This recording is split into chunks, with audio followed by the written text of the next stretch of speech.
اللہ نے کھلی جی گل کیتی، اللہ نے ہر باپ تے بیٹے دی قسم اٹھائی۔ اللہ دسیا دنیا والے باپ تے بیٹے دا رشتہ اللہ نو ایڈا چنگا لگ دے کہ اللہ قرآن دے وچ اس رشتے دی قسم اٹھا دیتی۔ اور بزرگ فرماتے نے باپ دی مثال سورج والی ہوتی ہے۔ سورج گرم ہوتا ہے، تپش والا ہوتا ہے نا، تو برداشت اوکھا ہوتا ہے، مگر جدو سورج نہیں چڑھتا تو اندھیرا نہیں ہو جاتا۔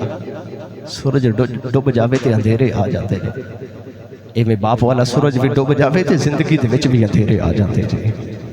دوسری مثال صوفیاء فرماتے ہیں باپ سورج دے وانگ گرم ہوتا ہے، جدو دسمبر جنوری دے دن ہون تے دھنداں پیندیاں تے سورج نہیں دستا، ادو سورج دی قدر دا پتہ نہیں لگ جاندا۔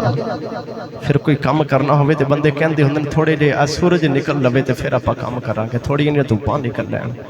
جی میں زندگی منجمد ہو گئی، رک گئی زندگی فریز ہو گئی جدو سورج نظر نہ آیا۔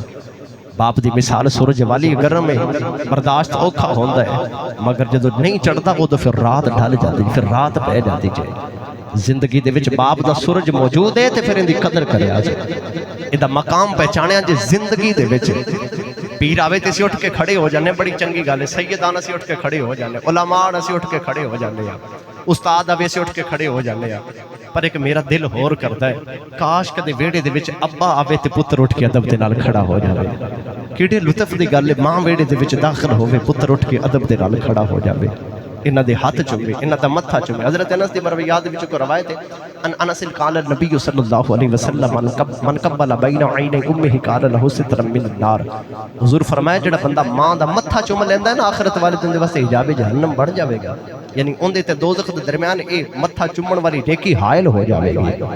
تے جڑا صرف متھا چومے تے جنتی، تے جڑا ساری زندگی خدمتاں کرے۔ مگر ساڈا حال اے وی جدوں ابا دنیا چھوڑ چلیا، ماں دنیا چھڑ چلی، اس ویلے سی کنارے بہ جاندے ہیں، سراندی بہ جاندے ہیں، ماں دی چار پائی دی پائے دے نال اسی بیٹھ جانے۔ جدوں ماں فوت ہو رہی ہے تو کہتے انہیں امی ذرا جاندے پتر نہ کوئی گل کری، امی ذرا کچھ بول تے صحیح۔